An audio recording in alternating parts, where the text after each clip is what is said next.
નમસ્કાર વિદ્યાર્થી મિત્રો, હું Karamta Kuldeep world in box ની યુટ્યુબ ચેનલમાં આપ સર્વ વિદ્યાર્થી મિત્રોનું સ્વાગત કરું છું। કેમ છો બધા વિદ્યાર્થી મિત્રો? મજામાં ને? વિદ્યાર્થી મિત્રો, આપણે આધુનિક ભારતના ઇતિહાસને પૂરો કર્યા પછી ગુજરાતના રાજપૂતી યુગ તરફ આગળ વધ્યા અને ગુજરાતના રાજપૂતી યુગના મુખ્યત્વે ત્રણ વંશ એટલે કે ચાવડા, સોલંકી અને વાઘેલા વંશ। એમાં આપણે રાજપૂતી યુગમાં સૌપ્રથમ ચાવડા વંશ ભણ્યા હતા અને ગયા સેશનમાં આપણે સોલંકી વંશની પ્રથમ શાખામાં સોલંકી વંશમાં ભીમદેવ પ્રથમ સુધી આપણે પહોંચ્યા હતા। એ ભીમદેવ પ્રથમ થી આપણે આજના સેશનને આગળ તરફ લઈ જઈએ। યાદ રાખીએ વિદ્યાર્થી મિત્રો, સોલંકી વંશ આપણે ભણવા જઈ રહ્યા છીએ। સોલંકી વંશનો સ્થાપક હતો મૂળરાજ। મૂળરાજના પુત્રનું નામ છે ચામુંડરાજ। ચામુંડરાજને પુત્રો છે ત્રણ। પ્રથમ પુત્રનું નામ છે વલ્લભરાજ, બીજા પુત્રનું નામ છે દુર્લભરાજ, ત્રીજા પુત્રનું નામ છે નાગરાજ।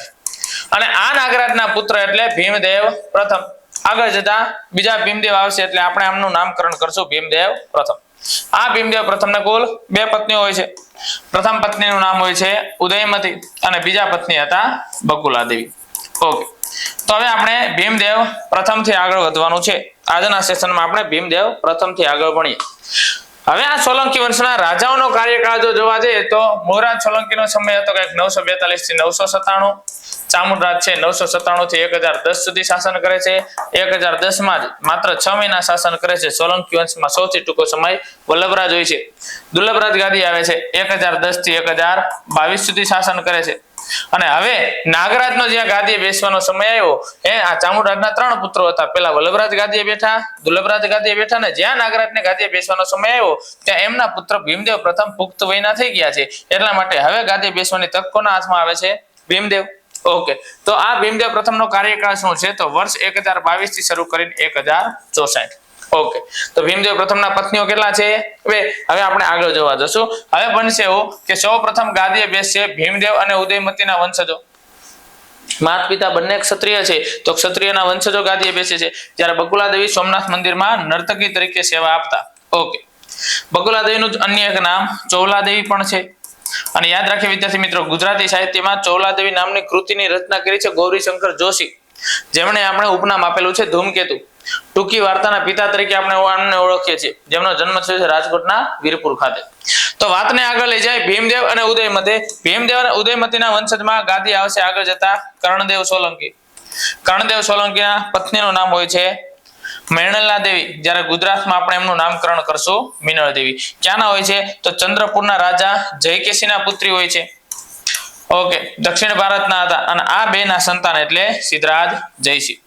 જન્મ સમયે એમનું નામ માત્ર જયસિંહ રાખવામાં આવ્યું હતું અને વર્ષ 1114 માં જ્યારે જુનાગઢ જીતે છે, જુનાગઢ વિજયની યાદમાં એમને બિરુદ મળે છે સિદ્ધરાજ સિદ્ધ ચક્રવર્તી। અને ઈસવીસન 1114 થી એ ક્યાં નામે ઓળખાશે? સિદ્ધરાજ જયસિંહ। ઓકે, આગળ વાતને લઈ જાય વિદ્યાર્થી મિત્રો। હવે ઘટના એવી બને છે આપણે ભીમદેવ પ્રથમ થી ભણવાનું છે અને ભીમદેવ પ્રથમ થી આપણે આજના સેશનને આગળ લઈ જઈએ। ચાલો શરૂઆત કરીએ વિદ્યાર્થી મિત્રો ભીમદેવ પ્રથમ થી। ભીમદેવ પ્રથમ કાર્યકાળ છે એમનો 1022 થી 1064। ધનુર્વિદ્યામાં સારા એવા નિપુણ હોવાથી આ ભીમદેવ પ્રથમને વિદ્યાર્થી મિત્રો ઇતિહાસમાં ભીમ બાણાવાળી તરીકે ઓળખવામાં આવે છે। યાદ કરીએ આપણે ચાપા વાણિયાને। ચાપા વાણિયો ધનુર્વિદ્યામાં નિપુણ હતો એટલા માટે એને ચાપા વાણિયા છે એ ધનુર્વિદ્યામાં એટલો બધો નિપુણ હોવા છતાં આ ચાપા વાણિયા, જેનું બીજું નામ છે વણિકજામ, જે આગળ જતા વનરાજ ચાવડાને આર્થિક મદદ કરે છે। ઓકે, તો ચાપો વાણિયો ધનુર્વિદ્યામાં નિપુણ હતો અને અહીંયા આગળ સોલંકી વંશમાં જોઈએ ભીમદેવ પ્રથમ છે કે જે ધનુર્વિદ્યામાં તીર ચલાવવામાં, બાણ ચલાવવામાં સારા એવા હોશિયાર છે। આમને કયું બિરુદ મળેલું છે? ભીમ બાણાવાળી। ઓકે, આ ભીમદેવ પ્રથમના કાર્યકાળમાં કઈ ઘટના બને છે? તો પહેલું કામ થાય છે પુષ્પાવતી નદીના કિનારે મોઢેરાનું સૂર્ય મંદિર બંધાવ્યું। પુષ્પાવતી નદીના કિનારે મોઢેરાનું સૂર્ય મંદિર બંધાવે છે। યાદ રાખીએ વિદ્યાર્થી મિત્રો, હવે હું બોલું છું એટલા મુદ્દાઓને ખાસ વેરી મોસ્ટ ટાઈમ યાદ રાખીએ। ભીમદેવ પ્રથમ પુષ્પાવતી નદીના કિનારે મોઢેરાનું સૂર્ય મંદિર બંધાવે છે।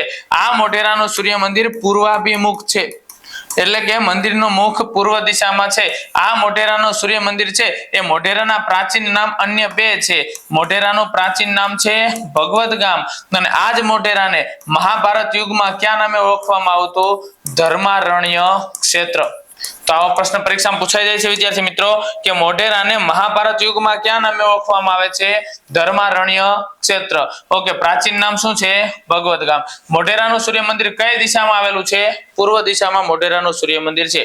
ઓકે, આપણે જાણીએ છીએ વિદ્યાર્થી મિત્રો કે પૃથ્વી છે એ પૃથ્વીની મધ્યમાંથી પસાર થતા વૃત્તને આપણે કહીએ છીએ વિષુવવૃત્ત. પૃથ્વીની મધ્યમાંથી પસાર થઈને વિષુવવૃત્ત કહે છે. ઉત્તરમાં 23.5 અંશે કર્કવૃત્ત અને દક્ષિણમાં 23.5 અંશે મકરવૃત્ત. તો આ જે કર્કવૃત્ત છે એ કર્કવૃત્ત ક્યાં આવે છે? તો ઉત્તરમાં 23.5 અંશે. આ મોઢેરાનું સૂર્ય મંદિર ભણતા ઇતિહાસમાંથી આપણે ત્યાં શા માટે ગયા? વિદ્યાર્થી મિત્રો યાદ રાખો, મોઢેરાનું સૂર્ય મંદિર એક્ઝેક્ટ આવેલું છે 23.6 અંશે અને કર્કવૃત્ત ક્યાં પસાર થાય છે? 23.5 અંશ. એટલે પરીક્ષામાં પ્રશ્ન પૂછાઈ જાય કે ગુજરાતનું સોલંકી વંશનું એવું કયું એક મંદિર છે કે જેની બાજુમાંથી કર્કવૃત્ત પસાર થાય છે? તો મોઢેરાનું સૂર્ય મંદિર. મોઢેરાનું સૂર્ય મંદિર કેટલા અંશે આવેલું છે? 23.6 અંશે અને કર્કવૃત્ત પસાર થાય છે ઉત્તર ગોળાર્ધમાં 23.5 અંશે. તો આ પ્રશ્ન પરીક્ષાની દ્રષ્ટિએ મહત્વનો. ભારતમાંથી કર્કવૃત્ત 8 રાજ્યોમાંથી પસાર થાય. ઓકે, અને ગુજરાતના પણ આપણે જાણીએ છીએ કે 6 જેટલા જિલ્લાઓનો આમાં સમાવેશ થાય. હવે અહીંયાથી આપણે વાતને આગળ લઈ જાય કે આ મોઢેરાનું સૂર્ય મંદિર કયા જિલ્લામાં આવેલું છે? તો યાદ રાખીએ વિદ્યાર્થી મિત્રો, મહેસાણામાં મોઢેરાનું સૂર્ય મંદિર આવેલું છે. વર્ષ 1027માં પુષ્પાવતી નદીના કિનારે આ સૂર્ય મંદિરનું નિર્માણ કર્યું. પુષ્પાવતી નદીનો ઓળખશો વિદ્યાર્થી મિત્રો તમે? જે ઉત્તર ગુજરાતની કુંવારિકા નદીઓ છે, બનાસ, સરસ્વતી, રૂપેણ, એ રૂપેણ નદીની સહાયક નદી હોય છે આ પુષ્પાવતી. ઓકે, આપણે એઠોર નામ સાંભળેલું છે. ગણપતિ દાદાનું મંદિર છે એ એઠોર પણ ક્યાં આવેલું છે? કઈ નદીના કિનારે છે? પુષ્પાવતી નદીના કિનારે. આગળ વાતને લઈ જાય કે આ ભીમદેવ પ્રથમ આગળ શું કામ કરે છે? તો આગળ જોઈએ વિદ્યાર્થી મિત્રો કે આ ભીમદેવ પ્રથમના સમયમાં આખું ગુજરાત છે એ કોણે જીતેલું છે? સોલંકી વંશના સ્થાપક મૂળરાજ સોલંકી. કારણ કે એમણે સૌરાષ્ટ્રના રા ગ્રહરીપુને હરાવી દીધા હતા, લાટ પ્રદેશના સરદાર બારપને હરાવી દીધા હતા અને ઓલરેડી ઉત્તર ગુજરાતમાં આનર્તમાં તો એનું શાસન હતું જ. તો આખું ગુજરાત છે, આખું ગુજરાત કબજે કરનારો હોય છે મૂળરાજ સોલંકી. અને આ મૂળરાજ સોલંકી પછી આગળ જતા જે ભીમદેવ પ્રથમનો કાર્યકાળ આવે છે ત્યારે આ ભીમદેવ પ્રથમ માઉન્ટ આબુ ઉપર ચડાઈ કરે છે.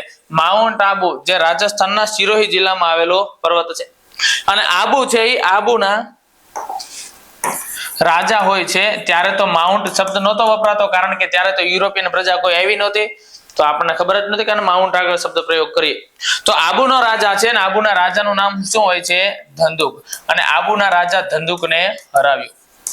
યાદ રાખીએ વિદ્યાર્થી મિત્રો, માઉન્ટ આબુનો જે રાજા હતો એ રાજાનું નામ હોય છે ધંધુક અને ધંધુકને કોણ હરાવે છે? ભીમદેવ પ્રથમ. અને જ્યારે આબુના રાજા ધંધુકને હરાવી દીધો ત્યારે આ ભીમદેવ પ્રથમ છે એ આબુના સેનાપતિ તરીકે એક વ્યક્તિની નિમણૂક કરે છે, જે વ્યક્તિનું નામ હતું વિમળ શાહ. યાદ રાખીએ, ભીમદેવ પ્રથમે માઉન્ટ આબુ જીતા પછી માઉન્ટ આબુનો વહીવટ કરવા માટે એક વ્યક્તિને રાખ્યા જેનું નામ શું હોય છે? વિમળ શાહ. આ પ્રશ્ન પરીક્ષામાં એટલી હદે ઉપયોગી બનશે વિદ્યાર્થી મિત્રો, પરીક્ષામાં પ્રશ્ન પૂછાઈ જાય છે કે વિમળ શાહ વિશે કેવા પ્રશ્ન પૂછાઈ જાય? તો 3 પ્રશ્ન પૂછાઈ જાય. વિમળ શાહ છે ભીમદેવ પ્રથમના મંત્રી હોય છે, ભીમદેવ પ્રથમનો મંત્રી છે. બીજો પ્રશ્ન કેવો પૂછાઈ જાય કે આણે કયા કયા કાર્યો કર્યા? તો યાદ રાખીએ વિદ્યાર્થી મિત્રો, દેલવાડાના દેરાનું નિર્માણ કરે છે રાજસ્થાન, જેમાં આગળ જતા વસ્તુપાળ અને તેજપાળ અને એમના પત્ની લલિતા દેવી અને અનુપમા દેવી પણ શું કરે છે? દેરાણી જેઠાણીના ગોખલા મુકાવે છે, જે આગળ જતા આપણે જોશું. અહીંયા આ વિમળ શાહ પહેલું કામ કરે છે, ભીમદેવ પ્રથમનો મંત્રી છે, દેલવાડાના દેરાનું નિર્માણ કર્યું છે. ક્યાં આવેલા છે? રાજસ્થાન. અમુક પરીક્ષાઓમાં એવા પણ પ્રશ્ન પૂછાઈ જાય છે કે નીચેનામાંથી દેલવાડાના દેરા કયા રાજ્યમાં આવેલા છે? જવાબ આવશે રાજસ્થાન. ઓકે, બીજો પ્રશ્ન પૂછાઈ ગયેલો છે કે આ કુંભારિયાના દેરા જે બનાસકાંઠા જિલ્લામાં આવેલા છે એ કુંભારિયાના દેરાનું નિર્માણ કોણે કર્યું? વિમળ શાહ. વિમળ શાહ કોણ છે? ભીમદેવ પ્રથમનો મંત્રી છે. ઓકે, એમણે કેટલા કામ કર્યા? મુખ્ય 2, દેલવાડાના દેરાનું નિર્માણ રાજસ્થાન અને કુંભારિયાના દેરાનું નિર્માણ બનાસકાંઠા. બનાસકાંઠાના દાંતા તાલુકામાં કુંભારિયાના દેરા આવેલા છે, યાદ રાખીએ. હવે અહીંયાથી આગળ બાબતને લઈ જાય કે આ વિમળ શાહ જો ભીમદેવ પ્રથમનો મંત્રી છે તો પરીક્ષામાં બીજા પણ અમુક પ્રશ્નો પૂછાઈ જાય છે વિદ્યાર્થી મિત્રો. એ પ્રશ્નો તરફ આપણે આપણું ધ્યાન લઈ જઈએ. પ્રશ્નો કેવા પૂછાઈ જાય છે? મંત્રીના પ્રશ્નો પૂછાય છે. કોણ કોનો મંત્રી છે? તો યાદ રાખીએ 3 મંત્રી. ભીમદેવ પ્રથમનો મંત્રી કોણ છે? ભીમદેવ બીજાના મંત્રી કોણ છે? અને વીર ધવલના મંત્રી કોણ છે? આવા 3 પ્રકારના પ્રશ્નો તમને પૂછાશે. તો ચાલો ત્રણેય પ્રશ્નોના આપણે જવાબ શોધીએ. ભીમદેવ પ્રથમના મંત્રી તો આપણે જોયું વિમળ શાહ છે. આગળ જતા સોલંકી વંશમાં ભીમદેવ બીજો આવશે, જે સૌથી લાંબો સમય શાસન કરે છે, 64 વર્ષ શાસન કરે વિદ્યાર્થી મિત્રો. આ ભીમદેવ બીજો જ્યારે 64 વર્ષ શાસન કરે ત્યારે એણે ભીમદેવ બીજાએ ગુજરાતમાં છે સૌથી વધારે સૈન્ય અને તિજોરી તમામ વહીવટ સોંપી દીધો હતો વીર ધવલ. તો ભીમદેવ પહેલાનો મંત્રી છે વિમળ શાહ અને ભીમદેવ બીજાનો મંત્રી કોણ છે? વીર ધવલ. આ વીર ધવલને જ્યારે તિજોરીની જવાબદારી સોંપી તો વીર ધવલ તિજોરીનો વહીવટ કરવા માટે 2 ભાઈઓને રાખે છે, જે એમના મંત્રી બને છે અને એ બંને ભાઈઓનું નામ હતા વસ્તુપાળ અને તેજપાળ. તો યાદ રાખીએ વિદ્યાર્થી મિત્રો કે ભીમદેવ પ્રથમના મંત્રીનું નામ શું છે? તો ભીમદેવ પ્રથમના મંત્રી વિમળ શાહ, ભીમદેવ બીજાના મંત્રી વીર ધવલ. વીર ધવલના મંત્રીઓ કેટલા? 2, વસ્તુપાળ અને તેજપાળ. ઓકે, તો આમાંથી પ્રશ્નો આપણને 6 પૂછી શકે કે વિમળ શાહ કોનો મંત્રી છે? ભીમદેવ પ્રથમ. દેલવાડાના દેરાનું નિર્માણ કોણે કર્યું? વિમળ શાહ. કુંભારિયાના દેરાનું નિર્માણ કોણે કર્યું? કુંભારિયા. તો કુંભારિયાના દેરા પણ વિમળ શાહ. એ સિવાય મંત્રીમાંથી એક પ્રશ્ન પૂછાઈ જાય તો મંત્રી આ 3 યાદ રાખજો વિદ્યાર્થી મિત્રો. આ એક પણ પ્રશ્ન છે આમાંથી એક પણ લીટી એવી નથી કે જે અગાઉની પરીક્ષામાં ન પૂછેલી હોય. દરેક પ્રશ્ન પરીક્ષાની દ્રષ્ટિએ મહત્વના છે. આ દરેક પ્રશ્નમાં હું તમને સ્ટાર આપું. તમે અગાઉની પરીક્ષામાં પૂછેલા પ્રશ્નોની બુક છે વર્લ્ડિન બોક્સની, તમે જોશો તો એ અગાઉની પરીક્ષાના પૂછેલા દરેક પ્રશ્નો તમને તે ક્લાસ 3 થી માંડીને જીપીએસસી 1 2 સુધીની પરીક્ષાઓ કે જે તાજેતરમાં લેવાયેલી પરીક્ષાઓ છે એના પણ પ્રશ્નો તમને એમાં જોવા મળશે. તો એ બુકમાં તમે જોશો તો આ દરેક પ્રશ્નો છે, દરેક પ્રશ્નો અગાઉની પરીક્ષામાં પૂછેલા છે. ઓકે, દેલવાડાના દેરાનો પ્રશ્ન તો 2015 ની કોન્સ્ટેબલની પરીક્ષામાં છે, તમે જોઈ શકશો. અહીંયાથી વાતને આપણે આગળ લઈ જઈએ કે હવે ઘટના શું બને છે કે આ ભીમદેવ પ્રથમ છે માઉન્ટ આબુ જીતી ગયો, આબુના રાજા ધંધુકને હરાવી દીધા. જ્યારે યાદ રાખીએ વિદ્યાર્થી મિત્રો ગુજરાતમાં ભીમદેવ પ્રથમનું શાસન છે એ સમય દરમિયાન ગુજરાતમાં જ્યારે ભીમદેવ પ્રથમનું શાસન હોય છે એ સમય દરમિયાન યાદ રાખજો વિદ્યાર્થી મિત્રો માળવા એટલે હાલનું મધ્યપ્રદેશ. તો ગુજરાતમાં જ્યારે ભીમદેવ પ્રથમનું શાસન હતું ત્યારે એનો સમકાલીન માળવાનો રાજા કોણ હતો?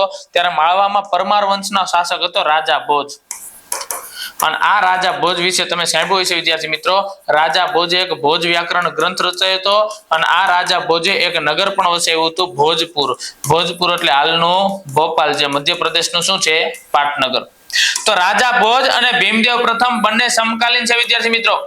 ઘટના શું બને છે? રાજા ભોજને એના દરબારના તમામ વિદ્વાનો ઉપર ખૂબ ઘમંડ હોય છે, ત્યારે એના તમામ વિદ્વાનોનો ઘમંડ ચકનાચૂર કરે છે ભીમદેવ પ્રથમનો એક મંત્રી, જેના મંત્રીનું નામ હતું દામોદર. તો યાદ રાખીએ ભીમદેવ પ્રથમના કયા મંત્રી એ છે કે રાજા ભોજના તમામ વિદ્વાનોને હરાવેલા છે? તો એ છે દામોદર. ઓકે, આગળ આમાં પ્રશ્ન કેવો પૂછાઈ શકે? તો આ ભીમદેવ પ્રથમ છે પોતાના પરાક્રમો છે, પોતાની કીર્તિ છે, અને પોતે જે યશસ્વી બળવાન ચડિયાતો પરાક્રમી રાજા છે એની કીર્તિ દર્શાવતું એક તોરણ મુકાવે છે. આ તોરણ ક્યાં મુકાવે છે? વડનગર. તો યાદ રાખીએ ભીમદેવ પ્રથમના સમયમાં અન્ય એક કયું કામ થાય છે? વડનગરનું કીર્તિ તોરણ બંધાવવામાં આવ્યું. ઓકે, વડનગર ક્યાં આવેલું છે? તો ગુજરાતનું સૌથી જૂનું અને હયાત નગર છે, જે કયા જિલ્લામાં છે? મહેસાણા. જેના અમુક સમયે અમુક નામો રહેતા ગયા, જેમ કે ગુપ્ત યુગમાં આને આનંદપુર અને આનંદપુર પણ કહેવામાં આવતું. ઓકે, તો આને અન્ય નામ ચમત્કારપુર પણ મળેલું છે, વૃદ્ધનગર પણ આનું નામ છે. આ વડનગર છે જ્યાં વડનગરમાં કીર્તિ તોરણનું નિર્માણ કરે છે. વડનગરનું કીર્તિ તોરણ કયા જિલ્લામાં આવેલું છે? મહેસાણામાં આવેલું છે. આ બાબતને યાદ રાખીએ. જેનું નિર્માણ કોના સમયમાં થયું? ભીમદેવ પ્રથમના સમયમાં. ઓકે, હવે આગળ શું ઘટના બને છે વિદ્યાર્થી મિત્રો? યાદ રાખજો એકમાત્ર એવો ભારત જ દેશ છે કે જે દેશની ઉપર વારંવાર છાસવારે હુમલાઓ થયા હોય. આપણી ઉપર છે સિકંદર હુમલાઓ કરે છે, સગો આવે છે, કુસાણો આવે છે, હુણો આવે છે, ચંગેઝ ખાન આવે છે, તૈમુરલિંગ આવે છે, મોહમ્મદ ગઝની આવે છે, મોહમ્મદ ઘોરી આવે છે. આ બધા વ્યક્તિઓએ ભારત દેશ ઉપર જ હુમલો કરવો પડ્યો. એની પાછળનું કારણ શું છે વિદ્યાર્થી મિત્રો? એ સમયે પ્રાચીન ભારત છે સોને કી ચીડિયા હતું, માત્ર બોલાતું નહીં સોને કી ચીડિયા, સોને કી ચીડિયા જેવું જીવન હતું. એટલા સુખી સમૃદ્ધ અને ધનવાન હતા આપણે જ્યારે પ્રાચીન ભારતની સ્થિતિ જોવા જઈએ તો. તમે કલ્પના તો કરો કે જે નાલંદા વિદ્યાપીઠ છે, નાલંદા વિદ્યાપીઠમાં એડમિશન લેવું હોય તો એન્ટ્રન્સ એક્ઝામ આપવી પડતી અને આસપાસના દેશના વિદ્યાર્થીઓ ત્યાં ભણવા આવતા. ચીની યાત્રાળુ યુએન સાંગ આપણો નાલંદા વિદ્યાપીઠનો સ્ટુડન્ટ છે. આપણી શિક્ષણની બાબત હતી. તમે કલ્પના કરો કે અત્યારે આપણે લોખંડ છે એ શુદ્ધ સ્વરૂપે મળતું નથી, અત્યારે કે પહેલા પણ ન મળતું. લોખંડ છે એની કાચી ધાતુને કહેવાય લોહ અયસ્ક. જેના 4 પ્રકાર છે: હિમેટાઇટ, મેગ્નેટાઇટ, સિડેટાઇટ, લિમોનાઇટ. હું તમને વાત કહેવા માંગુ છું પ્રાચીન ભારત આપણું કેવું હતું. તો કલ્પના કરો વિદ્યાર્થી મિત્રો કે દિલ્હીના મેહરૌલી નામના વિસ્તારમાં એક લોખંડનો થાંભલો ગુપ્ત યુગમાં ચંદ્રગુપ્ત બીજા નામના રાજાના સમયમાં બને. આ દિલ્હીના મેહરૌલીના લોહ તમને હજુ સુધી કાટ લાગ્યો નથી. તમે કલ્પના કરો, લોખંડ શુદ્ધ સ્વરૂપે મળતું નથી, એને જુદી જુદી ભઠ્ઠીઓમાં રસાયણ સાથે ગાળવું પડે.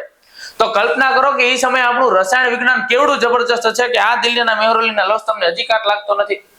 તો આવું સુખી, સમૃદ્ધ અને ધનવાન આપણો ભારત દેશ હતો. વિદ્યાર્થી મિત્રો, ત્યાં સુધી કહી શકાય કે જ્યારે હવે આ ભીમદેવ પ્રથમના સમયમાં મોહમ્મદ ગઝનવી જ્યારે આવવાનો છે અને ગજની પ્રાંતથી જ્યારે ભારત દેશ ઉપર હુમલો કરશે, ત્યારે આ ભીમદેવ પ્રથમ છે 2 કરોડ દિનારની સંપત્તિ સોમનાથ મંદિરમાંથી લૂંટી જાય. વિદ્યાર્થી મિત્રો, 2 કરોડ દિનાર એટલે અધધ સંપત્તિ થાય. 5 અબજ અને 40 કરોડ રૂપિયા થાય. કારણ કે 1 દિનારનો ભાવ હાલમાં 1 દિનાર એટલે હાલના આપણા ભારતના 271 રૂપિયા થાય. તમે કલ્પના કરો કે આટલું અધધ નાણું, આટલું અધધ સંપત્તિ લૂંટીને લઈ જવામાં આવ્યું. તો આપણને એવો પ્રશ્ન થાય કે સોમનાથ મંદિર એવડું બધું ભવ્ય હતું? તેનો જવાબ છે આ વિદ્યાર્થી મિત્રો. એ સમયે રૂપિયાનું મૂલ્ય કેટલું બધું હશે તમે કલ્પના કરો કે આપણે હજી હમણાં સુધી જોઈએ છીએ કે આપણે 5 અને 10 રૂપિયામાં ઘણો બધો છે એ ભાગ આપણે આપણા નાનપણમાં ખરીદી લીધો હોય. અને એક સમય એવો પણ આપણા વડીલો દ્વારા સાંભળવામાં આવે કે ગામમાં છે કોઈ વ્યક્તિની પાસે જો 10,000 રૂપિયા રોકડા જોવા મળે તો વ્યક્તિને એક સમયે ધનવાન પણ કહેવામાં આવતો. આ આપણું જીવન હતું. તમે કલ્પના કરો કે એનો મતલબ એવો થયો કે રૂપિયાનું મૂલ્ય ઘણું બધું વધારે હતું. ખૂબ ઓછા પૈસામાં ઘણી બધી વસ્તુઓ ખરીદી શકાતી. તો રૂપિયો મજબૂત હતો. અહીંયા ઘટના શું બને છે વિદ્યાર્થી મિત્રો કે વાત તમને કરું ત્યારની કે જ્યારે સોમનાથ દાદાનું મંદિર છે એની વાર્ષિક આવક 72 લાખ રૂપિયાની હતી. 72 લાખ ને ભાગ્યા 12 મહિના કરો તો 1 મહિનાની આવક થાય 6 લાખ રૂપિયા. એને ભાગ્યા 30 દિવસ કરો તો 1 દિવસની આવક થાય 20,000 રૂપિયા. એ સમયે સોમનાથ દાદાના મંદિરે છે યાત્રાઓ પાસેથી જે વેરો લેવામાં આવતો એની આવક છે દરરોજની 20,000 રૂપિયાની હતી. એ સમયના દરરોજના 20,000. કલ્પના કરો વિદ્યાર્થી મિત્રો. એટલે વાત કરું છું અત્યારે તમે કલ્પના કરો આ સોમનાથ મંદિરની નર્તકી છે બકુલા દેવી.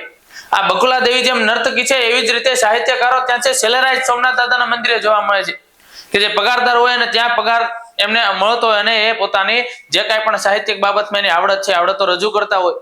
હવે કલ્પના કરીએ કે સોમનાથ દાદાનું મંદિર એવડું ભવ્ય છે અને આ મોહમ્મદ ગઝનવી સોમનાથ દાદાનું મંદિર લૂંટવા આવે છે. ભીમદેવ પ્રથમ પરાક્રમી છે, ચડિયાતો છે, સમજે વિદ્યાર્થી મિત્રો. પણ બને છે એવું કે કોઈ પણ આક્રમણ કરનારો વ્યક્તિ છે એ જે પ્રદેશ ઉપર ચડાઈ કરશે તો એ પ્રદેશમાં જેટલી પણ સેના હશે એના કરતા તો મોટી જ સેના લઈને આવવાનો છે ને. નહીતર ક્યારેક કેવું થાય કે જે મારવા ગયો એ જ માર ખાઈને આવતો હોય ઢહડાતા. એટલે અહીંયા બને છે એવું કે આ ભીમદેવ પ્રથમના કાર્યકાળમાં 7 જાન્યુઆરી 1026 ના રોજ મોહમ્મદ ગઝની સોમનાથ મંદિર લૂંટે છે.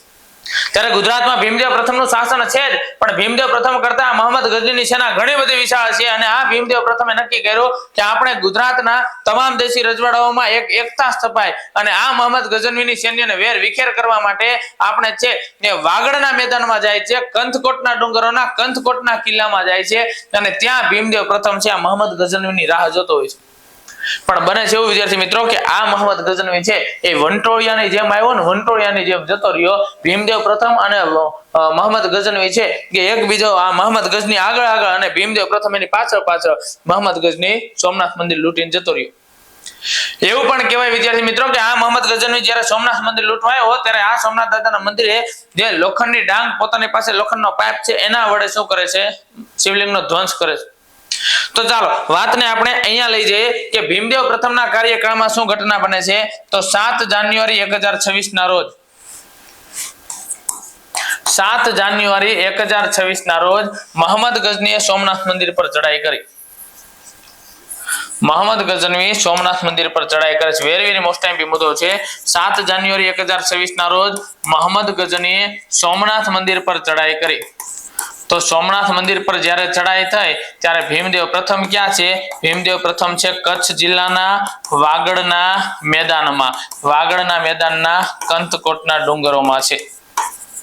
કંથકોટના ડુંગરોમાં કંથકોટનો કિલ્લો આવેલો છે, ત્યાં ભીમદેવ પ્રથમ છે. 7 જાન્યુઆરી 1026 મોહમ્મદ ગઝની સોમનાથ મંદિર લૂંટે. યાદ રાખીએ, એવો જો પ્રશ્ન પૂછાય કે મોહમ્મદ ગઝનીનું ભારતમાં આગમન થયું 6 જાન્યુઆરી, યાદ રાખીએ.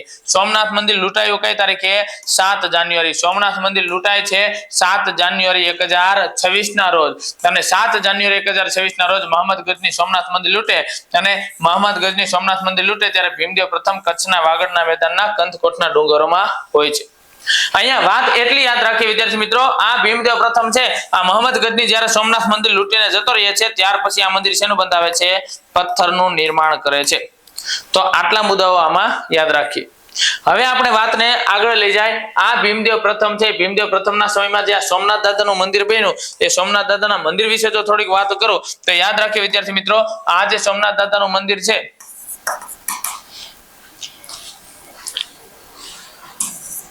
અલગ અલગ 4 વાર બનેલું છે.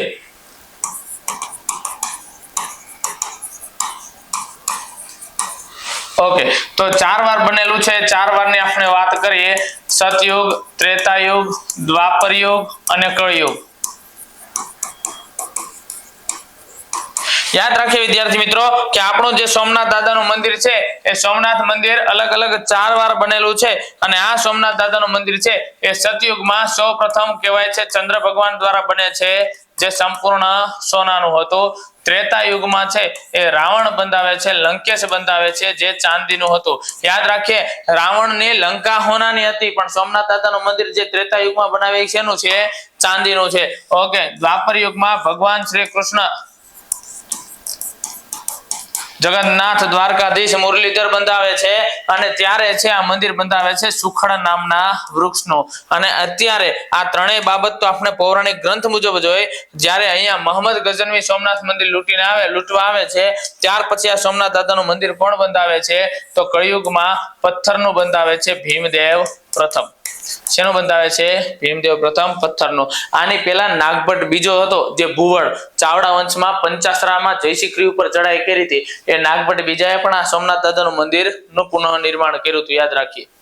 અહીંયા વાતને આગળ લઈ જાય કે સોમનાથ દાદાના મંદિર વિશે આપણે 4 બાબત જોયા. 4 બાબત પરીક્ષામાં પ્રશ્ન પૂછાઈ જાય. અહીંયા ઘણી બધી સ્ટોરી પણ છે કે ચંદ્રએ સોનાનું મંદિર શા માટે બંધાવ્યું. ચંદ્ર ભગવાન છે, ચંદ્ર ભગવાનને 27 પત્નીઓ હતી જેમને આપણે નક્ષત્ર તરીકે ઓળખીએ છીએ. રાજા દક્ષના પુત્રી હોય છે, એમાં રોહિણી એમને અતિ પ્રિય હોય છે અને બાકીના પ્રિય નથી હોતા અને સમયાંતરે એમના સસરા દ્વારા શ્રાપ આપવામાં આવે. એ શ્રાપમાંથી મુક્તિ અપાવે છે મહાદેવ અને મહાદેવ છે મહાદેવનું મંદિર અહીંયા બનાવવામાં આવે છે. ઓકે, તો ચંદ્ર બંધાવે છે સોનાનું, રાવણ બંધાવે ચાંદીનું, ભગવાન શ્રી કૃષ્ણ બંધાવે સુખડ નામના વૃક્ષનું, ભીમદેવ પ્રથમ પથ્થરનું. ભીમદેવ પ્રથમ જો કેટલા નસીબદાર રાજા હશે કે એમને કોની સાથે એમનું નામ છે જોડવામાં આવે છે. કે જ્યારે વાત થતી હોય ચંદ્ર ભગવાનની, રાવણની, લંકેશની અને ભગવાન શ્રી કૃષ્ણ દ્વારકાધીશની ત્યારે એનું નામ સાથે લખવામાં આવે છે. ઓકે, વાતને આપણે અહીંયાથી આગળ લઈ જાય. આ ભીમદેવ પ્રથમ છે એ અકાળે મૃત્યુ પામે છે. કોઈ આની ચડાઈ કરીને આની ઉપર આક્રમણ કરે છે અને આનું મૃત્યુ થાય છે આવું કઈ બનતું નથી. ભીમદેવ પ્રથમ અકાળે મૃત્યુ પામ્યા. જ્યારે ભીમદેવ પ્રથમ મૃત્યુ પામે છે ત્યારે એમના 2 પત્નીઓ છે. એમના પહેલા પત્નીનું નામ હતું ઉદયમતી અને બીજા પત્ની છે બકુલાદેવી. બકુલાદેવી તો સોમનાથ મંદિરના નર્તકી હતા. જ્યારે જુનાગઢના રાજા રાખેંગાર પ્રથમના દીકરી છે ઉદયમતી, ક્ષત્રિયાણી હતા. અને આ ઉદયમતી નક્કી કરે છે કે મારે મારા પતિની યાદમાં છે કાંઈક સ્થાપત્યનું નિર્માણ કરવું છે. અને આ ઉદયમતી છે જબરજસ્ત ગુજરાતમાં વાવ બનાવે છે, જે વાવને આપણે ક્યાં નામે ઓળખીએ છીએ? રાની કી વાવ.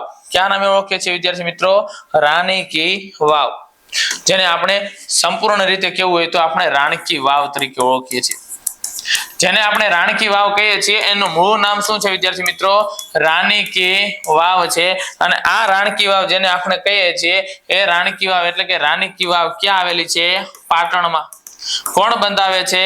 ઉદયમતીએ બંધાવી. યાદ રાખીએ વિદ્યાર્થી મિત્રો, ઉદયમતી રાની કી વાવ બંધાવે છે. કોની યાદમાં બંધાવે છે? ભીમદેવ પ્રથમની યાદમાં છે. ઓકે, કેટલા માળની આ વાવ છે વિદ્યાર્થી મિત્રો? તો આ વાવ હતી 7 માળની. કયા પ્રકારની આ વાવ છે? જયા પ્રકારની વાવ છે. કઈ શૈલીમાં વાવ બને છે? મારું ગુર્જર શૈલીમાં બને છે. અને આ વાવ છે એ વાવને કઈ વિશેષ દરજ્જો, હા, આને વર્લ્ડ હેરિટેજમાં સ્થાન મળેલું છે વિદ્યાર્થી મિત્રો વર્ષ 2014માં. વર્ષ 2014માં અમને વર્લ્ડ હેરિટેજમાં રાણકી વાવને સ્થાન મળેલું છે. અને આ રાણકી વાવ છે એનું ચિત્ર પણ આપણે કેટલા રૂપિયાની નોટ ઉપર જોઈ શકીએ છીએ? 100 રૂપિયાની નોટ પર આનું ચિત્ર અંકિત કરેલું જોઈ શકીએ છીએ. તો આમાંથી કેટલા પ્રકારના પ્રશ્નો પૂછાઈ જશે રાણકી વાવમાંથી? તો યાદ રાખીએ વિદ્યાર્થી મિત્રો, અલગ અલગ 8 પ્રશ્નો ઊભા થાય. પહેલો પ્રશ્ન કે રાણકી વાવ છે એ રાણકી વાવ ક્યાં આવેલી છે? પાટણ. ઓકે, રાણકી વાવનું નિર્માણ કોણે કર્યું? ઉદયમતી. રાણકી વાવનું નિર્માણ કયા યુગમાં થયું? સોલંકી વંશ. રાણકી વાવ છે કોની યાદમાં બને છે? ભીમદેવ પ્રથમ. કેટલા માળની છે? 7. કયા પ્રકારની જયા? કઈ શૈલીમાં છે? મારું ગુર્જર. વર્લ્ડ હેરિટેજ નો દરજ્જો રાણકી વાવને ક્યારે? વર્ષ 2014 માં મળે છે. આ રાણકી વાવ છે એનું ચિત્ર કેટલા રૂપિયાની નોટ ઉપર જોઈ શકાય છે? 100. ચલણી નોટ યાદ રાખજો વિદ્યાર્થી મિત્રો, પરીક્ષાની દ્રષ્ટિએ વેરી વેરી મોસ્ટ આઈએમપી છે. 10 રૂપિયાની નોટ ઉપર કોણાર્કનું સૂર્ય મંદિર છે એ કે જે ગંગ વંશના નરસિંહ વર્મનના સમયમાં બને છે. તે ક્યાં આવેલું છે? ઓરિસ્સા. ઓકે. 20 રૂપિયાની નોટ ઉપર ઇલોરાની ગુફા છે, મહારાષ્ટ્રમાં આવેલી છે, જેનું નિર્માણ રાષ્ટ્રકૂટ વંશના કૃષ્ણ પ્રથમ નામના રાજાના સમયમાં થાય. ઓકે. 50 રૂપિયાની નોટ ઉપર હમ્પીનું ચિત્ર છે, જે વિજયનગર સામ્રાજ્યનું પાટનગર હતું. વિજયનગર સામ્રાજ્ય જ્યારે ભારત ઉપર બાબર ચડાઈ કરે છે ત્યારે બાબર ખુદ બાબરનામામાં એવું લખે છે કે બાબરનામામાં બાબરે સ્પષ્ટ એવું લખ્યું કે જ્યારે મેં ભારત દેશ ઉપર ચડાઈ કરી ત્યારે મને હરાવી શકે એવો જો કોઈ પરાક્રમી યોદ્ધા ભારતમાં હોય તો વિજયનગર સામ્રાજ્યનો હતો, જેમનું નામ છે કૃષ્ણદેવરાય. વિજયનગર સામ્રાજ્યમાં 4 વંશો થઈ ગયા હતા. સંગમ, સાલુ, તુલુ, અરાવિડુ અને વિજયનગર સામ્રાજ્યનું પાટનગર હમ્પી કેટલા રૂપિયાની નોટ ઉપર છે? 50. 100 રૂપિયાની નોટ ઉપર રાણકી વાવ.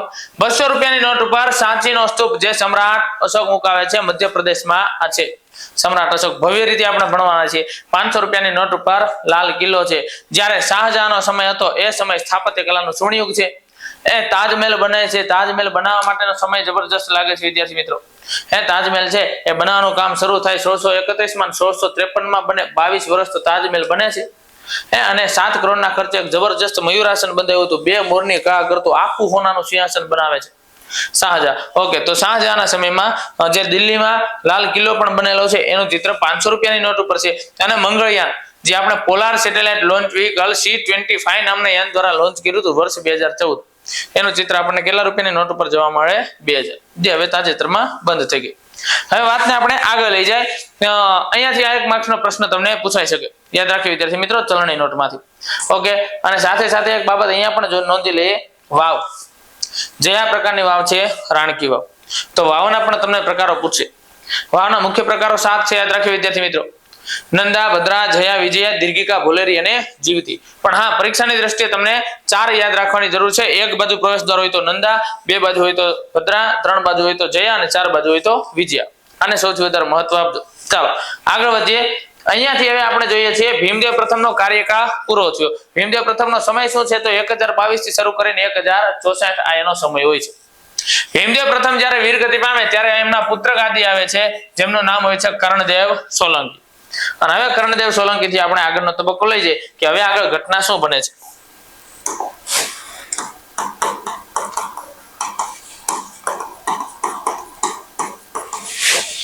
કર્ણદેવ સોલંકીનો સમય છે વિદ્યાર્થી મિત્રો. આ કર્ણદેવ સોલંકીના કાર્યકાળમાં ગાદીએ બેસે છે 1064 માં, 30 વર્ષ શાસન કરે છે. 1094 માં વીરગતિ પામ્યા. ઓકે. કર્ણદેવ સોલંકીનું પહેલું જ કામ કે કર્ણદેવ સોલંકી આશાવલનો એક સરદાર હોય છે અને સરદારનું નામ હતું આશા ભીલ. અને આ આશા ભીલને હરાવીને ત્યાં એક નગર વસાવે છે, જે નગરને શું નામ આપ્યું? કર્ણાવતી નગર નામ આપ્યું. અને એ કર્ણાવતી નગરની અંદર એક સરોવર પણ બંધાવે છે, જેને નામ આપવામાં આવ્યું કર્ણસાગર સરોવર. તો પરીક્ષામાં તમને પ્રશ્ન પૂછાઈ જશે કે હાલનું કર્ણાવતી અગાઉ કયા રાજાએ બનાવેલું છે? તો કર્ણદેવ સોલંકી. ઓકે. હાલનું કર્ણાવતી છે એ અગાઉ ક્યાં નામે ઓળખાતું? આશાવલ તરીકે ઓળખાતું. ત્યાં કોનું શાસન હોય છે? આશા ભીલ નામના વ્યક્તિનું શાસન હતું. એને હરાવીને કર્ણદેવ સોલંકીએ નવું નામ શું આપ્યું? કર્ણાવતી. ઓકે. આ જે કર્ણાવતી છે એ કર્ણાવતીને જ હાલમાં આપણે ક્યાં નામે ઓળખીએ છીએ વિદ્યાર્થી મિત્રો? અમદાવાદ. પણ સમજો એ સમયે વસ્તી ઘણી બધી ઓછી હતી, તો ત્યારે કર્ણાવતી ઘણું બધું નાનું શહેર હશે. જ્યારે અત્યારે ભારત દેશમાં દર બીજી સેકન્ડે એક બાળકનો જન્મ થાય છે. દર વર્ષે 1.5 કરોડ કરતા વધુ બાળકો જન્મે છે. કલ્પના કરો, દર વર્ષે 1.5 કરોડ કરતા વધુ બાળકો જન્મે છે. ઓસ્ટ્રેલિયાની જેટલી વસ્તી છે એટલા તો ભારતમાં દર વર્ષે આપણે ખિલખિલાટમાં આટા મારતા હોય છે. આ વસ્તી આટલી બધી વૃદ્ધિ થઈ રહી છે. વાત એ કહેવા જાઉં છું કે જેમ જેમ વસ્તી, તમે કોઈ પણ કારણ જોઈ લો અને મૂળમાં શું હશે? વસ્તી. ચાહે શહેરીકરણ તરફ આટલી બધી લોકો દોટ મૂકે છે, શા માટે? ગામડે બેરોજગારી છે, તો બેરોજગારીના મૂળમાં શું છે? વસ્તી. તમે જોઈ લો, ગરીબી આટલી બધી વધારે જોવા મળે તો ગરીબીના મૂળમાં શું છે? વસ્તી. તમે જોઈ લો, આ શહેરમાં આટલી બધી સમસ્યાઓ, ટ્રાફિકની જોઈ લો, અકસ્માતની જોઈ લો, એ સિવાય ડ્રેનેજની જોઈ લો, બધી જ સમસ્યાઓના મૂળમાં તમે જોશો વસ્તી. તો હવે આપણે વાતને આગળ લઈ જાય કે એ સમયનું જે કર્ણાવતી, શહેરીકરણ વધી ગયું, એ સમયનું કર્ણાવતી ઘણું બધું નાનું હતું. દિન પ્રતિદિન શું થતી ગઈ? ગ્રામ્ય વિસ્તારમાંથી વધુ નાણાંની લાલચમાં રોજગારીનું સર્જન મળી શકે એના માટે ધીરે ધીરે શહેરીકરણ થતું ગયું. તો એ સમયનું કર્ણાવતી છે એના કરતા હાલનું અમદાવાદ શું છે વિદ્યાર્થી મિત્રો? ઘણું બધું મોટું છે. તો તમને એક એવો પ્રશ્ન પરીક્ષામાં પૂછાય છે કે હાલનું અમદાવાદ છે, અમદાવાદ તો કર્ણાવતી કરતા ઘણું બધું મોટું છે, પણ પ્રાચીન સમયનું આગળ વાતને લઈ જાય. હવે આગળ આપણા માટે ઉપયોગી બને છે કે કર્ણદેવ સોલંકી આશાવલના સરદાર આશા ભીલને હરાવીને કર્ણાવતી નગર વસાવ્યો. કર્ણાવતી એટલે હાલના અમદાવાદનો અસારવા વિસ્તાર છે. અને એ કર્ણદેવ સોલંકી એમાં જે એક સરોવર બંધાયું હતું ને, કર્ણસાગર સરોવર, એ કર્ણસાગર સરોવર જ હાલમાં ક્યાં નામે ઓળખાય છે વિદ્યાર્થી મિત્રો? તો એ કર્ણસાગર સરોવર હાલમાં અમદાવાદમાં છે એ કાંકરિયા તળાવના નામે ઓળખાય છે. એ કર્ણસાગર સરોવરનું નામ આગળ જતા કુતુબુદ્દીન અહેમદ શાહે શું કરી નાખ્યું? હોજ એ કુતુબ. અને હોજ એ કુતુબ એટલે હાલનું કાંકરિયા તળાવ. જોઈ લ્યો છોકરા કે કર્ણદેવ સોલંકીએ બંધાવેલા બે બાંધકામને અલગ અલગ નામ આપી દીધું. કર્ણદેવ સોલંકીએ વસાવેલું હતું કર્ણાવતી નામનું નગર, એ કર્ણાવતી નગરને નવું નામ શું આપી દીધું? તો કર્ણાવતીને નવું નામ નાસિરુદ્દીન અહમદ શાહે આપ્યું, અહમદાબાદ. અને હવે આગળ જતા કર્ણદેવ સોલંકીએ વસાવેલું જે કર્ણસાગર સરોવર છે એને આગળ જતા કુતુબુદ્દીન અહેમદ શાહે શું નામકરણ કરી નાખ્યું? તો કુતુબુદ્દીન અહેમદ શાહનું નવું નામકરણ કરી નાખે છે હોજ એ કુતુબ એટલે હાલનું કાંકરિયા તળાવ, જેની મધ્યમાં નગીના વાડી છે, અંદર ઘટામંડળ મહેલ છે. એસબીઆઈ બેંકમાં તમે આ કાંકરિયા તળાવનું ચિત્ર પણ જોઈ શકશો. ઓકે, આ તળાવ કેટલા ખૂણા ધરાવે? આવો પ્રશ્ન પૂછાઈ જાય તો યાદ રાખીએ 34 ખૂણા ધરાવે છે. કાંકરિયા તળાવ કેટલા ખૂણા ધરાવે? 34. આગળ આ કર્ણદેવ સોલંકી ગયા. કર્ણદેવ સોલંકીનો કાર્યકાળ આપણે જોયો કે 1064 થી શરૂ કરીને 30 વર્ષ સુધી રહે છે, 1094 સુધી. ઓકે, આગળ જતા બીજી ઘટના છે કઈ બને છે? આ કર્ણદેવ સોલંકી છે એમના લગ્ન થાય છે ચંદ્રપુરના રાજાનું નામ હોય છે જયકેશી, અને જયકેશીના પુત્રી હતા મૈણલ્લા સાથે લગ્ન થયા. હવે આ ચંદ્રપુર ક્યાં આવેલું છે વિદ્યાર્થી મિત્રો? હાલના કર્ણાટકના વિસ્તારમાં પડે. તો કે હાલમાં તો જોવા જઈએ તો કર્ણાટક અને ગોવાની બોર્ડર ઉપર પડે. અને એમાં પણ પેલા ગોવા છે એ કર્ણાટકમાં જ આવતું. ગોવા પેલા કર્ણાટકના વિસ્તારમાં આવતું. કેમ? હું તમને ઉદાહરણ આપું તો અત્યારે ગુજરાતમાં જ ઉદાહરણ આપું. અત્યારે જેને આપણે વલસાડ છે, વલસાડ અલગ કહીએ છીએ, પણ વલસાડ સુરત માંથી અલગ ક્યારે પડ્યું? તો કે વલસાડ અલગ પડે 1966 માંથી.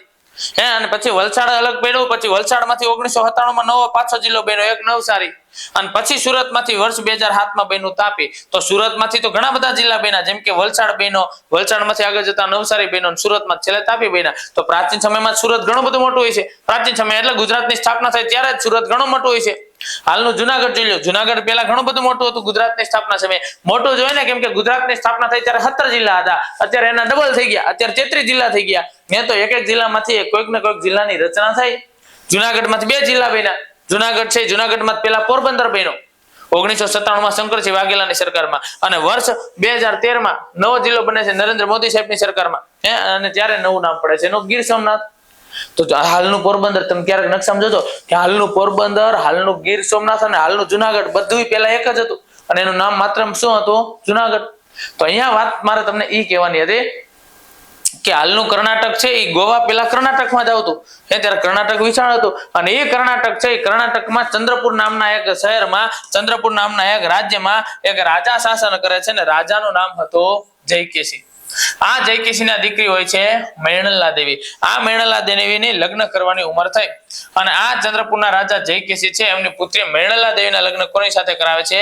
ગુજરાતના રાજા કર્ણદેવ સોલંકી સાથે. અને આ મૈણલ્લા દેવીનું કર્ણાટકના હતા એટલે દક્ષિણ ભારતના હોવાથી એમનું નામ શું હતું? ત્યાં મૈણલ્લા હતું. જ્યારે ગુજરાતમાં આવે છે ત્યારે એમનું નામ શું કરવામાં આવે છે? મીનાદેવી. કારણ કે દક્ષિણ ભારતમાં તો એવું નામકરણ હશે મૈણલ્લા, જ્યારે ગુજરાતમાં આવે છે એમનું નામ રાખવામાં આવ્યું મીનાદેવી. અને આ મીનાદેવી યાદ રાખવી વિદ્યાર્થી મિત્રો, જબરજસ્ત રાજમાતા તરીકે ઉભરી આવે છે. ગુજરાતના રાજમાતા તરીકે, લોકમુખી રાજમાતા તરીકે ઓળખાતા કોણ? મીનાદેવી. આપણે આગળ જોઈએ. આ કર્ણદેવ સોલંકીનું બીજું કામ છે, ચંદ્રપુરના રાજા જયકેશીના દીકરી હતા મૈણલ્લા. એ મૈણલ્લા એટલે કે મીનાદેવી સાથે લગ્ન કરે છે. અને વર્ષ 1094 માં ઘટના બને એવી વિદ્યાર્થી મિત્રો કે વર્ષ 1094 માં માળવાનો એક રાજા હતો, ને માળવાના રાજાનું નામ હતું નરોવર્મા. આ નરોવર્માએ ચડાઈ કરીને અચાનક થયેલી આ ચડાઈમાં કર્ણદેવ છે એ શું થયા? વીરગતિ પામ્યા. યાદ રાખો છોકરાઓ કે જ્યારે ગુજરાતમાં ભીમદેવ પહેલાનું શાસન હતો ત્યારે માળવામાં હતો રાજા ભોજ. હવે અહીંયા ભીમદેવ પ્રથમનો પુત્ર આવે છે કર્ણદેવ, અને અહીંયા રાજા ભોજ પછી આવે છે માળવામાં નરોવર્મા. આ નરોવર્મા જ્યારે માળવાનો રાજા છે એ નરોવર્મા શું કરે છે?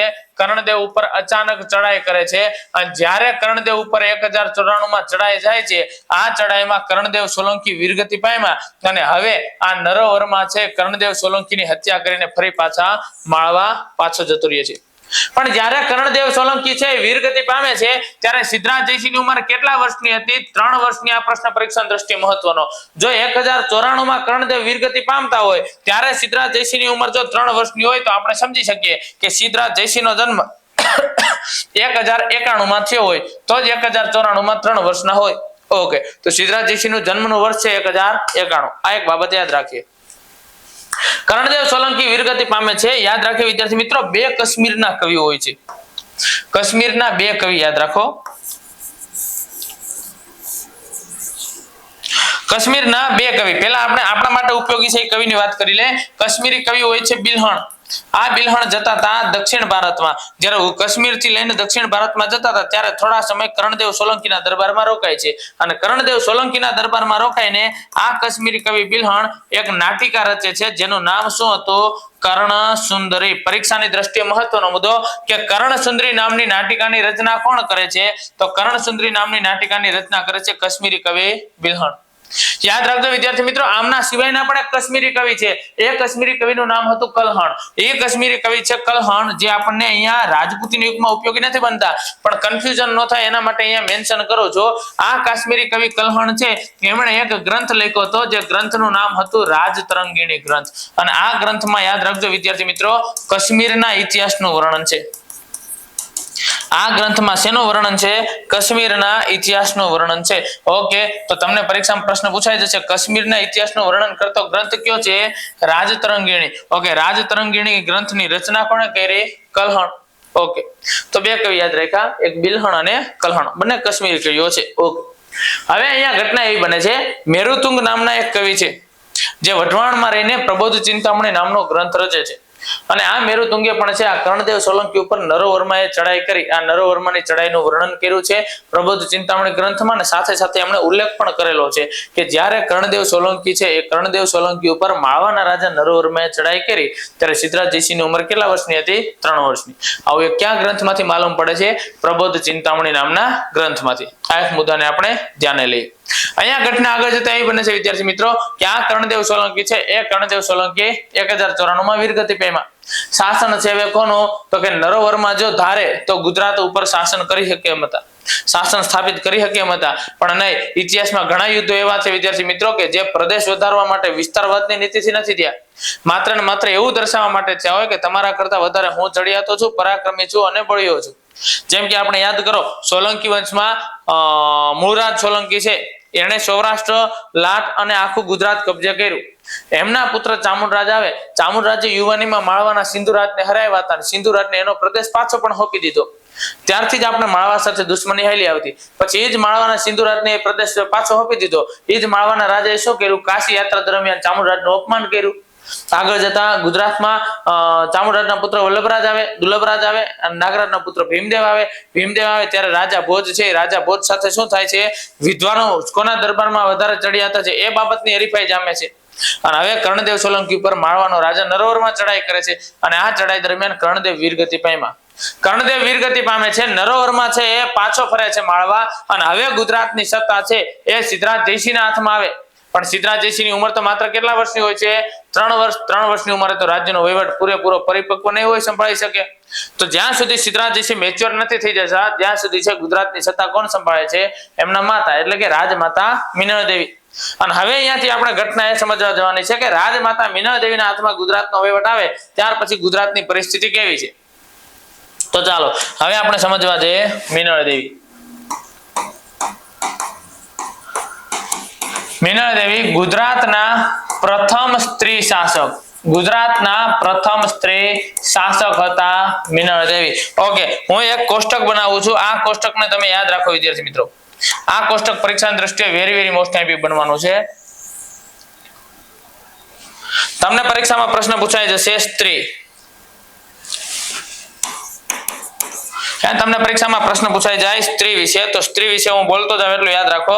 તમને પરીક્ષામાં એવો પ્રશ્ન પૂછાઈ જાય કે ગુજરાતની પ્રથમ સ્ત્રી વહીવટદાર, ઓકે, તો ગુજરાતની પ્રથમ સ્ત્રી વહીવટદાર જ્યારે આવો પ્રશ્ન પૂછાઈ જાય તો યાદ રાખજો વિદ્યાર્થી મિત્રો, ગુજરાતની પ્રથમ સ્ત્રી વહીવટદાર હતા, એમનું નામ હતું ભૂપા, જે મૈત્રક વંશમાં થઈ ગયા. મૈત્રક વંશના રાજા ધરસેન ચોથા છે એમના દીકરી હતા, જેમનું નામ છે ભૂપા. ગુજરાતની પહેલી એવી સ્ત્રી જેના હાથમાં કોઈ એક વિભાગનો વહીવટ કરવાની સત્તા આવી હોય કોણ હતા? ભૂપા હતા. આ ભૂપાની પહેલા ગુજરાતના એકેય સ્ત્રીના હાથમાં સૈન્યનો હવાલો આવ્યો નથી. માત્ર એક શાસન એના પપ્પા કરે છે ધરસેન ચોથા, એના હાથમાં માત્ર સૈન્યનો છે વહીવટ છે, એટલે ગુજરાતની પ્રથમ સ્ત્રી વહીવટદાર છે ભૂપા. પણ આખું રાજ્ય હાથમાં આવ્યું એવા ગુજરાતના પ્રથમ સ્ત્રી કોણ છે? મિનળ દેવી. તો અહીંયા મારે એમાં લખવું પડશે કે ગુજરાતના પ્રથમ સ્ત્રી શાસક એટલે એના હાથમાં આખા રાજ્યની જવાબદારી આવી હોય એવા પ્રથમ સ્ત્રી શાસક કોણ છે? તો એવા પ્રથમ સ્ત્રી શાસક બને છે મિનળ દેવી. ઓકે, પણ આ મિનળ દેવી એના કાર્યકાળમાં ક્યારેય યુદ્ધ કરતા નથી, પણ ગુજરાતના પ્રથમ એવા સ્ત્રી હોય કે જે યુદ્ધના મેદાનમાં લડવા ગયા હોય, એટલે કે ગુજરાતના પ્રથમ સ્ત્રી યોદ્ધા કોણ હતા? તો યાદ રાખજો વિદ્યાર્થી મિત્રો, ગુજરાતના પ્રથમ સ્ત્રી યોદ્ધા હતા, એમનું નામ હતું નાયિકા દેવી. ઓકે, આ ત્રણ પ્રશ્નો યાદ રાખીએ. ભૂપા કોણ છે? તો ભૂપાના હાથમાં માત્ર ને માત્ર એક વિભાગનો વહીવટ કરવાની જવાબદારી છે, એટલે ભૂપા છે સ્ત્રી વહીવટદાર. પ્રથમ સ્ત્રી શાસક કોણ છે? સ્ત્રી શાસક છે મિનળ દેવી. પણ પ્રથમ સ્ત્રી યોદ્ધા યુદ્ધના મેદાનમાં લડવા જાય છે એવા હોય છે નાયિકા દેવી. હવેના પ્રશ્નો તમને આવડી જાય, જેમ કે ગુજરાતના પ્રથમ મહિલા મંત્રી કોણ? ગુજરાતના પ્રથમ મહિલા મુખ્યમંત્રી કોણ? અને ગુજરાતના પ્રથમ મહિલા રાજ્યપાલ કોણ? આવા પ્રશ્નો પરીક્ષામાં પૂછી શકે. તો યાદ રાખીએ, ગુજરાતના પ્રથમ મહિલા મંત્રી હોય છે ઇન્દુમતીબેન શેઠ. આ પ્રશ્ન પરીક્ષામાં પૂછાઈ જાય.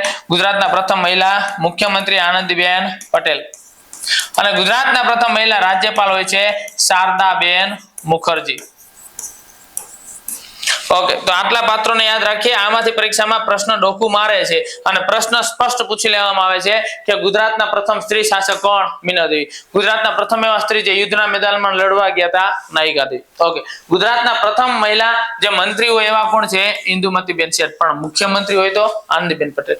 મંત્રી અને મુખ્યમંત્રીમાં શું અંતર છે? મંત્રી એટલે એના હાથમાં માત્ર એક મંત્રાલયનો હવાલો છે, માત્ર એના મંત્રાલય પૂરતી જવાબદારી હશે. જ્યારે મુખ્યમંત્રી તો કે મુખ્યમંત્રી એટલે આખા રાજ્યના તમામ મંત્રાલયનો હવાલો છે અને આખા રાજ્યની તમામ જવાબદારી એના શિરે છે. જ્યારે ગુજરાતના પ્રથમ મહિલા રાજ્યપાલ હોય છે શારદાબેન મુખર્જી. ઓકે, તો હવે આપણે જોવા જવાના છે વિદ્યાર્થી મિત્રો મિનળ દેવીની. આ મિનળ દેવી છે એમના કાર્યકાળને આપણે સમજવા જવાનો છે. વિદ્યાર્થી મિત્રો, ઘટના એવી બને છે, આ મિનળ દેવીના કાર્યકાળમાં ગુજરાતમાં સૌથી સુંદર અને સરસ મજાનું એક તળાવ બનાવવાનું મિનળ દેવીએ નક્કી કર્યું. અને આ તળાવ છે બનાવવાનું જ્યારે કામ શરૂ હતું ત્યારે ઘણા બધા બાંધકામ કરનારા વ્યક્તિઓ ત્યાં આવ્યા હતા.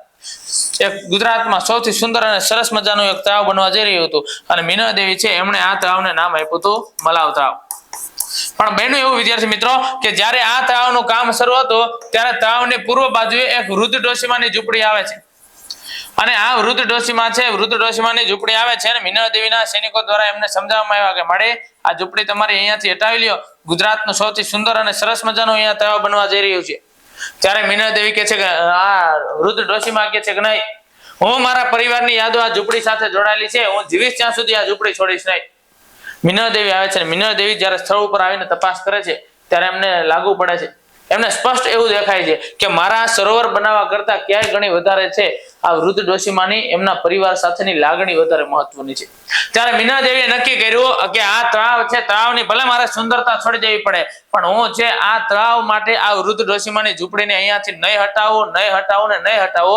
ત્યારે આ રાજમાતા મિનળ દેવી છે એ હવે અહીંયા તળાવની સુંદરતા છે છોડી દે છે. અને એટલા માટે અહીંયા વિદ્યાર્થી મિત્રો એક બાબત કહેવાય છે કે ન્યાય જોવો હોય ને, ન્યાય જોવો હોય તો આ મલાવ તળાવ જુઓ. એક વૃદ્ધ ડોશીમાની ઝૂંપડીને સુરક્ષિત રાખવા માટે મિનળ દેવી શું કરે છે?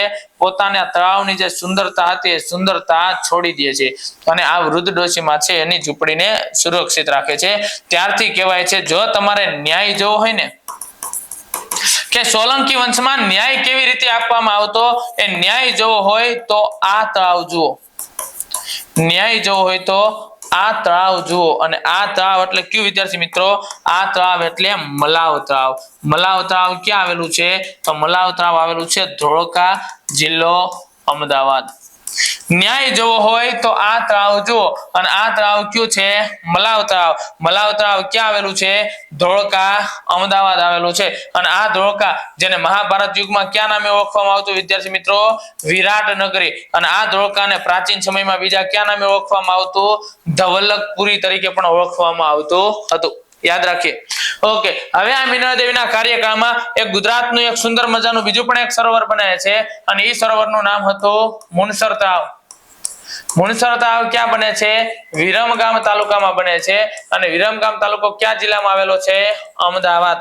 અને આ મુનસર તળાવ છે અને બીજું પણ એક નામ મળેલું છે મુનસર તળાવ અને બીજું નામ મળેલું છે અર્ધ સહસ્ત્રલિંગ સરોવર.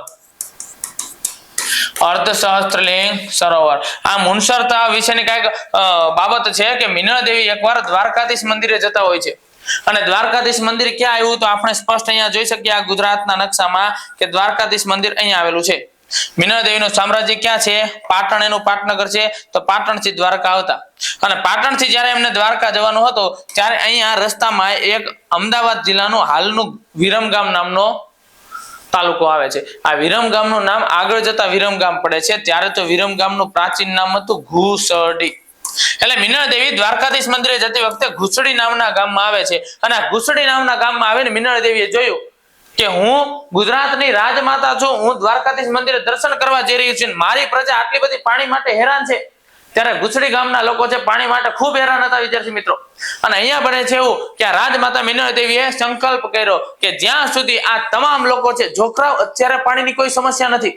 અત્યારે ઉકાઈ કાકરાપાર કડાણા વણાકપુરી દાંતીવાડા મુક્તેશ્વર ધરોઈ નીલાખા રુદ્રમાતા ધ્રોઈધજા નાયકા સરદાર સરોવર આ બધા મોટા મોટા ડેમ આપણી પાસે છે. કદાચ એકાદ વર્ષ નર્મદા નદીને તો ગુજરાતની જીવાદોરી કહીએ છીએ કે નહીં, અત્યારે તો કદાચ એકાદ વર્ષ વરસાદ ન પડે તો બહુ તકલીફ ન પડે. પણ એ સમયે ખેતી કેવી હતી વિદ્યાર્થી મિત્રો ખેતી હતી કુદરત આધારિત. કુદરત વરસાદ આપે તો જ ધાન્ય પાકોનું ઉત્પાદન થાય કારણ કે સિંચાઈ માટે કોઈ નહેરો તો હતી નહીં, એમાં મોટા મોટા કોઈ ડેમ હતા નહીં, આધુનિક ટેકનોલોજી નહોતી. તો કુદરત વરસાદ આપે તો જ ધાન્ય પાકોનું ઉત્પાદન થાય નહીતર લોકો હેરાન પરેશાન હોય. મીનળ દેવી દ્વારકાધીશ મંદિરે જાય છે અને જોવે છે ઓહો અહીંયાના લોકો છે ઘુસડી ગામના લોકો તો ખૂબ હેરાન છે પાણી માટે અને નક્કી કર્યું કે ઘુસડી ગામના તમામ લોકોની જ્યાં સુધી પાણીની સમસ્યા હલ નહીં કરી દો ત્યાં સુધી દ્વારકાધીશ મંદિરે દર્શન કરવા નહીં જાવ. અને ઘુસડી ગામમાં રોકાણા. એક તળાવ બનાવ્યું, તળાવને નામ આપ્યું મુનસર તળાવ અને આ તળાવની ફરતે 285 દેરી મુકાવી. વિદ્યાર્થી મિત્રો આ દેરીનું નિર્માણ પણ એવું કરેલું હતું કે મુખ્ય દેરી જે છે એ મુખ્ય દેરીનો ઘંટ વગાડવામાં આવે તો સાથે સાથે એની આસપાસની તમામ દેરીઓ છે એનો ઘંટ પણ એક સાથે વાગે. અને આ મુનસર તળાવ જ્યારે બની જાય છે ત્યારે આ મુનસર તળાવને નામ આપવામાં આવે છે અર્ધ સહસ્ત્રલિંગ. પણ કોના સમયમાં? ઈ સિદ્ધરાજ જયસિંહના સમયમાં. એ આપણે આગળ ત્યારે ચર્ચા કરશું. તો મીનળ દેવી છે એમના કાર્યોમાં આપણે જોવા જઈએ તો મીનળ દેવીએ મુનસર તળાવ બંધાવ્યું છે. હાલમાં આપણે એને ક્યાં નામે ઓળખીએ? અર્ધ સહસ્ત્રલિંગ સરોવર. આ મુનસર તળાવ ક્યાં આવેલું છે? વિરમગામ. આનું નામ વિરમગામ ક્યારે પડ્યું? વિરમદેવ વાઘેલા આનું નામ વિરમગામ પાડે છે, નહીતર આનું નામ ત્યારે શું હતું? ઘુસડી. મીનળ દેવી ક્યાં જતા હતા ત્યારે એમણે આ મુનસર સરોવર બંધાવે છે દ્વારકાધીશ મંદિરે દર્શન કરવા જતા ત્યારે. ઓકે આ બાબત યાદ રાખીએ. હવે આ મીનળ દેવીને 3 બાબત યાદ રાખો. પેલું યાદ રાખો તમે કે ગુજરાતના પ્રથમ સ્ત્રી શાસક છે, ન્યાય માટે જાણીતું મલાવ તળાવ જબરજસ્ત બનાવે છે અને ત્યાર પછી અર્ધ સહસ્ત્રલિંગ સરોવર તરીકે જાણીતું મુનસર તળાવ બંધાવે. આગળ જતા જ્યારે સિદ્ધરાજ જયસિંહ સોરઠ વિજય પામે જુનાગઢ જીતી જાય છે અને રાજમાતા મીનળ દેવીને ખબર પડે છે કે સોમનાથ મંદિરના યાત્રાઓ પાસેથી વેરો લેવામાં આવે છે અને જે યાત્રાઓ વેરો ન ભરી શકે એને મંદિરમાં પ્રવેશ મળતો નથી. ત્યારે આ રાજમાતા મીનળ દેવીએ સંકલ્પ કર્યો, સિદ્ધરાજ જયસિંહને બોલાવ્યા અને સિદ્ધરાજ જયસિંહ જો યાદ રાખજો વિદ્યાર્થી મિત્રો પરીક્ષાની દ્રષ્ટિએ મહત્વનો મુદ્દો.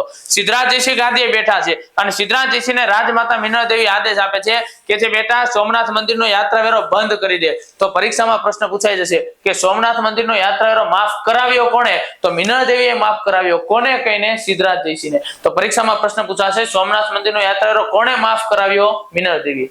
પણ કોણે માફ કર્યો? તો ત્યારે ગાદીએ બેઠા હતા સિદ્ધરાજ જયસિંહ. માફ કરવાનો પાવર ઓથોરિટી હતી સિદ્ધરાજ જયસિંહના હાથમાં. તો માફ કર્યો કોણે? સિદ્ધરાજ જયસિંહ. પેલો પ્રશ્ન પૂછાઈ જાય કે સોમનાથ દાદાના મંદિરનો યાત્રા વેરો કોણે માફ કરાવ્યો? મીનળ દેવી.